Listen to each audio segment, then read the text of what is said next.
এই রেসিপিটার আসলে কোনো নাম নেই, তবে একে আমি বলে থাকি বিফ বাহারি। এটা একেবারেই আমার একান্ত ব্যক্তিগত একটা রেসিপি। রান্না করতে করতে এক সময় তৈরি হয়ে গেছে। আমার মেহমানেরা এই খাবারটা খেতে খুবই পছন্দ করেন। চলুন দেখাই এতে কি কি দিব। দেখতেই পাচ্ছেন আমি নিয়ে নিয়েছি খানিকটা পেঁয়াজ, বেশ কিছু কাঁচামরিচ, আদা এবং রসুন। এটা একেবারেই নিজের ইচ্ছা অনুযায়ী নেবেন এবং ভালো করে পিষে নেবেন। এরপর আমি 1 কেজি গরুর মাংস নিয়েছি, হাড়সহ গরুর মাংস, অবশ্যই হাড়সহ হতে হবে। এবং এর ভেতরে আমি দিয়ে দিচ্ছি 4 টেবিল চামচ টক দই। এই যে বিফটা আমরা রান্না করব, এটার স্বাদ হবে একদম কাবাবের মতো, তবে বেশ ঝোল ঝোল। যাই হোক, দিয়ে দিচ্ছি লাল মরিচের গুঁড়ো। যেহেতু আমরা কোনো হলুদ গুঁড়ো ব্যবহার করব না, তাই চাইলে খানিকটা কাশ্মীরি মরিচের গুঁড়োও ব্যবহার করতে পারেন। আর আমি দিয়ে দিচ্ছি ধনিয়ার গুঁড়ো। যদি ভাজা ধনিয়ার গুঁড়ো দিতে চান সেটাও দিতে পারেন, আমি নর্মাল রেগুলার ধনিয়ার গুঁড়ো দিচ্ছি।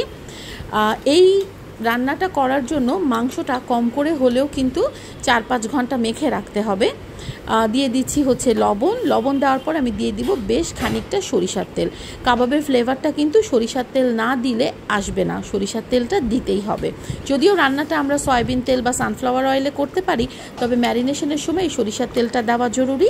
আবার চাইলে সম্পূর্ণ রান্নাটাও কিন্তু সরিষার তেল দিয়ে করা যায়। এভাবে মেখে আমি সারা রাতের জন্য ফ্রিজে রেখে দিয়েছিলাম। যতটা বেশি সময় রাখবেন ততটা কিন্তু মাংসটা নরম হবে। আমি নর্মাল ফ্রিজে রেখেছিলাম, ডিপ ফ্রিজে রাখলে কিন্তু ম্যারিনেশন দিয়ে কোনো লাভ নেই। যাই হোক, মূল রান্নায় চলে আসি। একটা প্যানে আমি বেশ খানিকটা সানফ্লাওয়ার অয়েল দিয়ে দিয়েছি। সরিষার তেল দিতে পারেন, সয়াবিন তেল দিতে পারেন, এমনকি ঘিও দিতে পারেন। তাতে দিয়ে দিয়েছি বেশ কিছু গোলমরিচ, দিয়েছি 2-3টা লং, 3-4টা এলাচ এবং তেজপাতা। এবং এর ভেতরে আমি দিয়ে দিলাম 1 মুঠো পেঁয়াজ। পেঁয়াজটাকে আমরা হালকা লাল লাল করে ভেজে নিব, অনেকটা বেরেস্তার মতন করে। এখানে পেঁয়াজটা একটু বেশি পরিমাণে দিলে ভালো হবে, কারণ পেঁয়াজের বেরেস্তার জন্যই একটা অন্যরকম টেস্ট আসবে।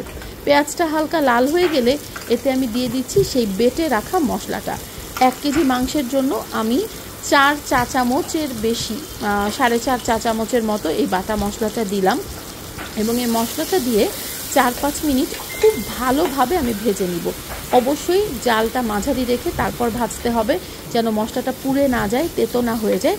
এবং এই রকম যখন একদম প্যানের সাথে লেগে আসবে এবং মশলার কাঁচা গন্ধটা চলে যাবে, সেই পর্যায়ে আমরা আমাদের ম্যারিনেশন করে রাখা মাংসটা প্যানের ভেতরে দিয়ে দিব।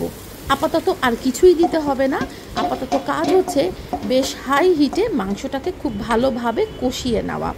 প্রথমেই কোনো পানি দেওয়া যাবে না। যদি প্রয়োজন হয় তাহলে আমরা পানি দিব, প্রয়োজন না হলে পানি দিব না। কচি গরুর মাংস হলে জেনারেলি পানি লাগে না। আর এইভাবে ভালোভাবে 8-10 মিনিট মানে ঢাকনা খোলা রেখে কষিয়ে নিয়ে তারপর ঢাকনা দিয়ে কষাতে হবে, কম করে হলেও আরও 20 মিনিট। এই রান্নাটা কিন্তু মাটন দিয়েও করা যাবে এবং চিকেন দিয়েও করা যাবে। 20 মিনিট পর দেখতেই পাচ্ছেন মাংসটা বেশ তেলের উপরে উঠে এসেছে।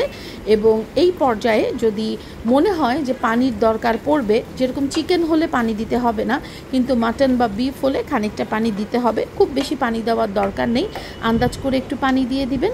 যতটা পানি হলে মাংসটা সেদ্ধ হতে সুবিধা হবে, ঠিক ততটাই পানি দিব। এবং এটা ততক্ষণ পর্যন্ত আমরা মাঝারি আঁচে রান্না করে নেব যতক্ষণ পর্যন্ত না মাংসটা একদম নরম তুলতুলে হয়ে যায়। এই রান্নাতে মাংস শক্ত থাকলে কিন্তু মজাটা একেবারেই আসবে না। মাংসটা প্রায় হাফ ডান হয়ে গিয়েছে, ঝোলটা প্রায় কমে গিয়েছে। এই পর্যায়ে আমরা এতে দিয়ে দিলাম গরম মশলা। আলাদা কোনো জিরার গুঁড়ো আমরা ব্যবহার করব না, তবে চাইলে জিরার গুঁড়ো ব্যবহার করতে পারেন। আর আমি দিয়ে দিলাম মাংসের ভাজা মশলা। এটা মিট মনস্টারের ভাজা মশলা, তবে এর পরিবর্তে ভাজা জিরার গুঁড়ো দিতে পারেন, 5 ফোড়নের গুঁড়ো দিতে পারেন, আপনার যা দিতে ইচ্ছে করে দিতে পারেন। আবার না দিলেও কোনো ক্ষতি নেই, কেবলমাত্র গরম মশলা দিলেই হবে। এই তো আমাদের রান্না শেষ। আমি ছোট ছোট কয়েকটা দেশি পেঁয়াজকে 4 টুকরো করে কেটে মাংসের ভেতরে দিয়ে দিয়েছি। আর দিয়ে দিয়েছি বেশ কিছু কাঁচামরিচ। এটা একেবারেই অপশনাল, তবে দিলে পরে খেতে কিন্তু খুব ভালো লাগবে।